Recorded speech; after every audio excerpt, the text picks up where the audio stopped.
आज ये क्वेश्चन मैं पढ़ाने जा रहा हूँ तुम्हें। भारत में पाक विभाजन की परिस्थितियों का वर्णन करें। 12th क्लास हिस्ट्री डिपार्टमेंट में हिस्ट्री का एक अति महत्वपूर्ण क्वेश्चन जो बार बार परीक्षाओं में पूछता है और बोर्ड के एग्ज़ाम में हर 1-2 साल पर रिपीट करते रहता है। या तो दीर्घ उत्तरीय प्रश्न में, और नहीं पूछा तो शॉर्ट क्वेश्चन में ये पूछ देता है। तो ये जानेंगे हम, भारत में पाक विभाजन की परिस्थितियों का वर्णन करें। माने किस परिस्थिति में भारत का विभाजन हुआ और भारत और पाकिस्तान दो देश बने, ये सब हम इसमें पढ़ेंगे। कहता है कि 1947 ईस्वी में हुए भारत पाक विभाजन के समय कुछ ऐसी परिस्थिति आ गई थी जिसमें विभाजन अनिवार्य हो गया। भारत और पाकिस्तान का विभाजन अचानक नहीं हुआ। कहा जाता है कि भारत के विभाजन के लिए कांग्रेस और मुस्लिम लीग दोनों समान रूप से उत्तरदायी हैं। 1947 में भारत के सामने कि ऐसी परिस्थितियों में समस्याओं ने सर उठाया जिसके कारण विभाजन के पूर्णतः विरोधी महात्मा गांधी को भी विभाजन स्वीकार करना पड़ा। अर्थात कुछ ऐसी परिस्थितियां थी बच्चों 1947 ईस्वी में कि जिस गांधी ने ये कहा था कि भारत के विभाजन हमारे लाश से होगा, भारत का विभाजन कतई नहीं हो सकता, वो भारत विभाजन के सख्त खिलाफ थे। उस महात्मा गांधी को भी समझो कि परिस्थितियों के कारण झुकना पड़ा और इसे स्वीकार करना पड़ा। तो क्या कारण थे, इसमें जानेंगे हम लोग कि अंग्रेज़ों ने फूट डालो और राज करो की नीति अपनाई तथा इसे सफल बनाने के लिए सांप्रदायिकता का सहारा लिया। साहित्य लेखकों को माध्यम बनाया। चूँकि मध्यकालीन इतिहास में भारत पर मुस्लिम शासन लेखकों ने पक्षपाती ढंग से इतिहास लिखा तथा उन शासकों को अत्यंत दुराचारी और हिंदुओं पर अत्याचार करने वाला बताया गया, जिससे हिंदुओं के मन में मुस्लिमों के प्रति कटुता भरने लगी तथा मुसलमानों को लगा कि हिंदुओं से उनके अस्तित्व को खतरा है। अंग्रेज़ों ने इसी बात का फ़ायदा उठाया और मुस्लिमों को प्रोत्साहित किया। मुस्लिमों को लगा कि अंग्रेज़ उनके सच्चे हितैषी हैं और हिंदू उनके दुश्मन हैं, इसलिए 1906 ईस्वी में मुस्लिम लीग की स्थापना की गई। तो इस तरीके से अभी तक स्टेटमेंट से ये पता चलता है बच्चे कि अंग्रेज़ों का एक मूल नीति था फूट डालो और राज करो। 1905 ईस्वी में बंगाल का विभाजन ब्रिटिश सरकार ने करा दिया, अंग्रेज़ों ने कराया। और उसके बाद समझो कि 1906 ईस्वी में मुस्लिम लीग की स्थापना, मुस्लिमों को ये भड़का कर कि मुस्लिम के हित के हितैषी, मुस्लिम हितों के हितैषी कभी हिंदू शासक या हिंदू वर्ग के लोग नहीं हो सकते हैं। कांग्रेस जो 1885 ईस्वी में जिसकी स्थापना हुई थी, उस कांग्रेस को अंग्रेज़ों ने समझो कि हिंदुओं की पार्टी बता दी और बंगाल के नवाब वहाँ के आगा खां और सलीमुल्लाह खां को उन्होंने एक साथ दोनों को ये किया और उन लोगों के माने उन्हीं के नेतृत्व में मुस्लिम लीग की स्थापना करा दी, जो धीरे धीरे यही मुस्लिम लीग पाकिस्तान और भारत के बीच विभाजन की नींव तैयार करना शुरू कर दिया। आगे पढ़ेंगे कि विभाजन के लिए सांप्रदायिकता को बढ़ावा केवल अंग्रेज ही नहीं देते थे। अनेक हिंदू संगठनों में शुद्धिकरण और मुसलमानों के संगठनों ने तबलीग आंदोलन चलाकर देश में सांप्रदायिक माहौल को खराब किया।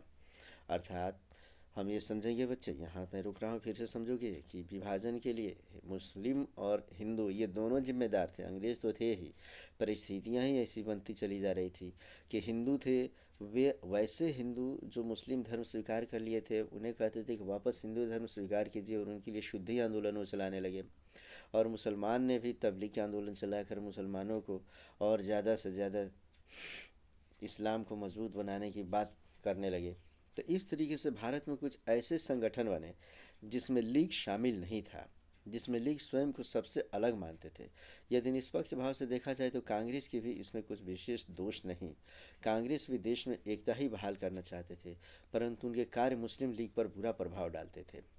1935 और 1937 के मध्य कांग्रेसी मंत्रिमंडलों में मुस्लिम लीग में निराशा हुई। उसने देश की विभाजन और पाकिस्तान बनाए जाने की मांग पर जोर दिया और इस तरीके से परिस्थिति बदली। और 1935 ईस्वी में बच्चों याद रखोगे कि 1935 और 37 के मध्य जो कांग्रेसी मंत्रिमंडल बने उसमें मैक्सिमम जो उसमें लोग थे वो हिंदू वर्ग के लोग चुनकर आए और इस तरीके से जो मुस्लिम लीग के थे वे धीरे धीरे उनमें निराशा उत्पन्न होने लगी और उन्होंने अब पाकिस्तान शब्द बनाए जाने की तरफ ज़्यादा तवज्जो देना शुरू कर दिया।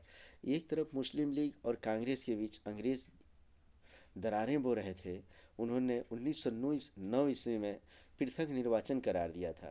याद रखेंगे 1909 ईस्वी में पार्लियामेंटो सुधार के नाम पे इसे एक पृथक निर्वाचन की मांग कर दी गई थी। ये पृथक निर्वाचन जाति विशेष के आधार पे अलग अलग माने निर्वाचन की बात उस समय की गई। अंग्रेज़ों ने फूट डालने के लिए इस बार इस धर्म को आधार बना दिया। माने गांधी जी ने राम राज स्थापित करने को कहा। उनका कहना था कि समाज में सबको समान अधिकार होगा, परंतु इस बात ने मुसलमानों के मनों में हिंदुओं के प्रति आई दरार को खाई बना दी, जो अब भरने वाला नहीं था। भारत में देशी रियासतों की संख्या बहुत अधिक थी। वे विभाजन को बढ़ावा दे रहे थे ताकि वे अपना स्वतंत्र सरकार तथा अस्तित्व बनाए रखेंगे। इस चीज़ को समझेंगे हम बच्चे। अंग्रेज एक तरफ जैसे ही आज़ादी की तरफ हम लोग बढ़ रहे थे, दूसरी तरफ परिस्थिति बदल गई थी। अंग्रेज़ों ने साफ तौर पे कह दिया था कि भारत का भी अगर विभाजन होता है तो जो भारत में रहना चाहे वो भारत में रहेंगे, जो पाकिस्तान में रहना चाहे वो पाकिस्तान में रहेंगे। इस समय देशी रियासत जो बहुत थे, उन्होंने उनके लिए भी कहा था कि यदि कोई देशी रियासत भारत में मिलना चाहे तो भारत में मिलेगा, पाकिस्तान में मिलना चाहे तो पाकिस्तान में मिलेगा, और यदि स्वतंत्र रहना चाहे तो स्वतंत्र रह सकता है। तो अपनी स्वतंत्रता के नाम पर भी कई सारे ऐसे देशी रियासत थे जो चाहते थे कि विभाजन हो जाए जल्दी, अतः विभाजन हो जाएगा तो हमें स्वतंत्रता मिल जाएगी, हम लोग अलग देश के रूप में रहेंगे। ये भी एक कारण था बच्चे। इस तरीके से चारों तरफ अशांति का माहौल था। सांप्रदायिक दंगे हुआ करते थे, एक संप्रदाय दूसरे संप्रदाय पर अत्याचार करते थे। समय हमारे विपरीत था। ऐसा माना जाता है कि नियति भी विभाजन ही चाहती थी। कांग्रेस की नीतियों के प्रति मुस्लिम लीग की प्रतिक्रियावादी नीति विभाजन को अनिवार्य बना दिया। गांधी जी ने यथासंभव प्रयास की कि विभाजन रुक जाए, परंतु ऐसा नहीं हुआ। इस टॉपिक को ठीक से समझ लेंगे बच्चे। चारों तरफ अशांति का माहौल ऐसा हो चुका था कि सांप्रदायिक दंगे, मुख्य तौर पे अगर बंगाल की बात किया करें हम लोग तो यहाँ पे काफ़ी ज़्यादा, पाकिस्तानी क्षेत्रों की बात करें तो वहाँ भी पड़ेगा बच्चे। तो इस तरीके से पश्चिमी और पूर्वी, ये दोनों भारत के पश्चिमी और पूर्वी छोर पे ये जो सांप्रदायिक दंगे थे काफ़ी चरम पे हो गए थे, और इस समय कोई समझने वाला नहीं था। कांग्रेस की जो भी नीति होती थी, मुस्लिम लीग उसको प्रतिक्रियावादी नीति समझती थी, और परिस्थिति ऐसी बन गई कि भारत और पाकिस्तान का विभाजन अनिवार्य होना शुरू हो गया। अब इसके बारे में थोड़ी सी हिस्ट्री और जानते हैं हम लोग यहाँ से कि मुस्लिम लीग ने पाकिस्तान प्रस्ताव का प्रयोग 1933 ईस्वी में चौधरी रहमत अली ने किया था। याद रखेंगे कि चौधरी रहमत अली यही पहला व्यक्ति है जिसने पाकिस्तान शब्द का प्रयोग ये किया था। तो इस तरीके से 1933 ईस्वी में जब ये पढ़ाई कर रहे थे उसी समय ये किए। मोहम्मद इकबाल ने 1930 ईस्वी में उत्तर पश्चिम में फ्रंटियर मुस्लिम प्रदेश बनाने की ज़रूरत पर जोर दिया, और 1940 ईस्वी में मुस्लिम लीग ने पाकिस्तान का प्रस्ताव पारित किया, और 16 अगस्त 1946 ईस्वी को प्रत्यक्ष कार्यवाही दिवस कर दिया गया। अंततः माउंटबेटन योजना के तहत 14 से 15 अगस्त 1947 को आज़ादी के साथ भारत पाकिस्तान का विभाजन कर दिया गया। इस टॉपिक को समझेंगे। सबसे पहले अगर इसकी शुरुआत की बात करेंगे, पाकिस्तान शब्द लाया किसने, तो 1933 इसमें चौधरी रहमत अली ने दिया था पाकिस्तान शब्द। उसके बाद मोहम्मद इकबाल ने 1930 में उत्तर पश्चिम में फ्रंटियर मुस्लिम प्रदेश बनाने की ज़रूरत पर जोर दिया। एक और कि मुस्लिम लीग का प्रस्ताव किसने पारित किया, तो 1940 ईस्वी में मुस्लिम लीग ने, याद रखेंगे कि पाकिस्तान शब्द का प्रस्ताव मैंने पाकिस्तान का प्रस्ताव पारित कर दिया, और 16 अगस्त 1946 को प्रत्यक्ष कार्रवाई दिवस ही हो गया बच्चे। और इस तरीके से याद रखेंगे कि काफ़ी परिस्थिति बिगड़ गई पूरे देश में। प्रत्यक्ष कार्रवाई दिवस के अवसर पर पूरे देश में दंगे फसाद शुरू हो गए, और दंगा इतना शुरू हुआ, इतना बीभत्स रूप लिया कि गांधी जी को दंगे के कारण चुप लगाना पड़ा, और गांधी जी को मौन व्रत धारण करना पड़ा। जिस समय हमारा देश, समझ ले बच्चे, कि आज़ाद हो रहा था 14 अगस्त 1947 ईस्वी को मध्य रात्रि 11:59 पे, जब पाकिस्तान के संविधान पे सिग्नेचर हो रहा था और पाकिस्तान को अलग देश के रूप में बनाया जा रहा था, और उसी समय रात्रि 14 अगस्त के 12 बजे रात्रि को भारत के संविधान पर हस्ताक्षर हो रहा था। उस समय गांधी जी मौन व्रत धारण कर रखे थे, और वे कुछ नहीं बोल पा रहे थे, और इस तरीके से भारत और पाकिस्तान का विभाजन हो गया। तो इसमें से ये वाला जो हिस्सा है इसमें से कि मुस्लिम लीग ने पाकिस्तान प्रस्ताव, पाकिस्तान शब्द लाने वाला व्यक्ति कौन था, तो चौधरी रहमत अली और पाकिस्तान का प्रस्ताव पारित किसने किया, तो इसे रखेंगे मुस्लिम लीग ने 1940 ईस्वी में। ये दो याद रखेंगे।